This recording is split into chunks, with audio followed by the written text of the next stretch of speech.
Hey everyone, it's Mary with a new scarf pattern for you today. This is the new touchdown pattern since today is the big game between Michigan and Ohio State. The scarf is approximately 65 inches long and you can use any size machine and finish the ends how you like. A written pattern is available and includes 3 sizes each of the scarf, hat, and headband. The pattern is linked below. Today I'll show you the infinity scarf.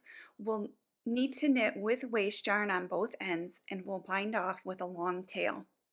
The colors I'm using today are Big Twist Value in Varsity Navy, Varsity Yellow, and White. Let's get started.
If you like today's pattern, give this video a thumbs up and subscribe to my channel.